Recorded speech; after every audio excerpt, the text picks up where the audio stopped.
You're listening to the Equine Forum on HRRN, presented by Twin Spires. 2.5 to Perfect Lady B, Midsummer Mo, and Just Magnificent trying to gain on the pack as they corner. One front, War in front. Perfect Lady B is responding for Emma-Jayne, is coming through in the centre. And on the outside, Worship at Midsummer Mo. One front, War in front. Perfect Lady B stretching the neck out, is whittling down the margin. Perfect Lady B trying to get home here on the outside and is going to get up, I think. Perfect Lady B, Emma-Jayne has got that record. What a win for Charles Fipke, Roger Atfield, and how appropriate Emma-Jayne. The greatest earnings for a female jockey on their runner, Perfect Lady B. Robert Geller with the call of that very special win, July 11th of last year. Fourth race at Woodbine that day, Perfect Lady B making Emma-Jayne Wilson the record holder now for the highest all-time earnings by a female rider. She passed Hall of Fame jockey Julie Crone. She suffered a spill just 3 months later in October of last year and was injured severely. She is making her comeback now, which is quite remarkable in my opinion. I always wonder what makes a jockey want to do that after they sustain such a significant injury. I've talked to John Velasquez about this before, and he talked about the adrenaline rush you get from winning races, and it becomes almost like a drug that you can't live without, is the way he explained it to me. And I'm going to ask Emma-Jayne that same question when she joins us here momentarily. As a matter of fact, she's on the line with us now, so let's go right to Emma-Jayne. Emma-Jayne, good morning. Thanks for taking the time. Good morning. It's my pleasure. Thank you. Great to hear your voice, and so glad that the comeback is going well and the recovery is going well. Maybe, if you don't mind, start with what you've been through since October of last year. So much. I mean, I'm in the late stages of rehabilitation, and it's progressed really nicely. The early days of listening to the doctors, of the restrictions, the limitations, and just starting from zero. My neck fracture was significant, and I had to wear a collar for almost probably the better part of 3 months. I think I try not to remember the days too much. And the non-weight bearing and progression from the surgery, my pelvis was beat up pretty bad. So I was very lucky. The extent of the injuries, despite the severity, I was diagnosed with a full recovery, and right now is exactly that time. Rehab, as I said, I've been going through all kinds of stages, physiotherapy, and then getting back into the normal progression. Lots of swimming, lots of gym, lots of physio, lots of yoga, and so now we've built up, and my body's been telling me it's time. And I'm this weekend was my first weekend back at the track and back on horses. So, what was that like, getting back on a horse again? It it was good. I mean, it felt normal. It's what I've been doing for so long. So you can have a tad bit of anxiety. I mean, it's been 7 months since I threw a leg over a horse, but I was ready, and so it just felt so good. It felt like such a relief. So go back out there, and like I said, my body was telling me I was ready, and everything was good. I mentioned a short time ago that I had a conversation very similar to this with Hall of Famer John Velasquez, and I asked him, what makes you want to do this after you suffer such a severe injury? So, Emma-Jayne, what is it that drives you to want to get back on a horse and to ride a race again? It's just what I do. The game is been my love since day one.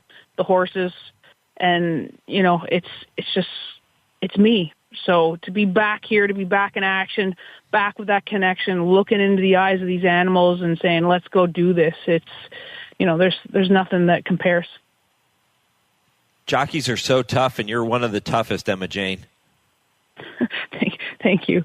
I think one of the keys is acknowledging, the risk of injury is there. It always has been, always will be. We go fast, and, it's not like we wear seatbelts and have airbags. It's, when accidents happen, velocity and speed can be dangerous. So But if you don't respect that from the get-go, it can shake you up. And it's something that I've always respected, and it's always out there. So it hasn't changed, from day one to now. The risk is there, and I respect it, and it's not going to turn me away. Have you identified a target date, a goal for your return?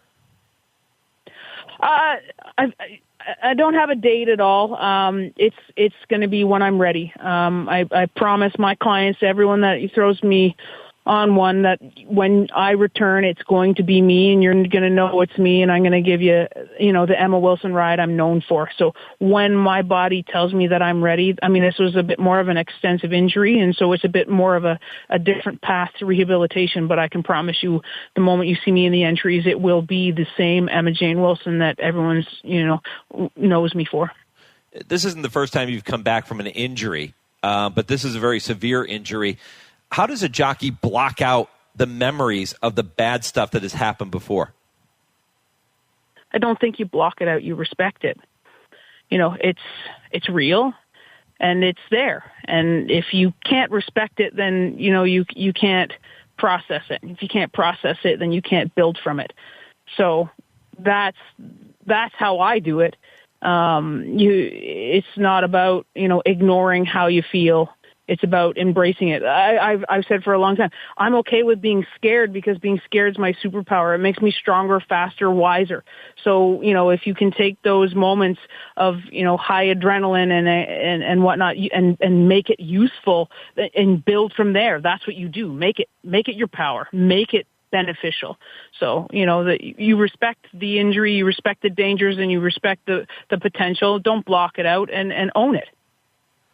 I have kind of celebrated your career a little bit throughout the show this morning. In the first hour, we played the race call of Mike Fox winning the Queen's Plate in 2007, and then just heard Perfect Lady B winning that race July 11th of last year.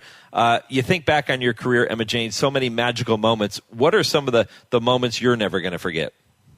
Oh, well, the elation I had when Lady B hit the wire was pretty big. It's not the type of thing you sit there and focus on trying to break this record. That's not what you're here for. You're here to win races, and getting her across the wire as a winner was pretty special. As you sort of alluded to, winning the Queen's Plate, first and only female to win that's the kinds of stuff that goes down in history, and the acknowledgement as to the way the industry is moving forward with females in the game.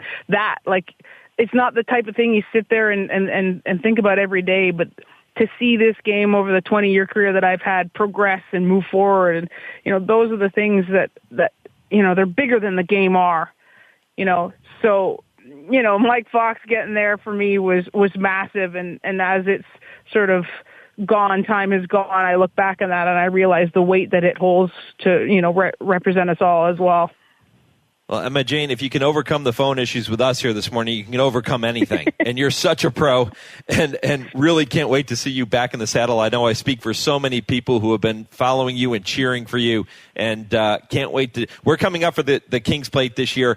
I'll make sure we say hello, and can't wait to see you. Well, I love that. And one quick little tidbit here. Social media can be so challenging for so many people, but it has been such a positive influence for me over the last 7 months. The connection that I've been getting from the fans and supporters and the well wishes, it's meant so much. And I thank them. I thank you. I thank everyone for the support. So I appreciate it. All right, Emma-Jayne Wilson here on the Horse Racing Radio Network.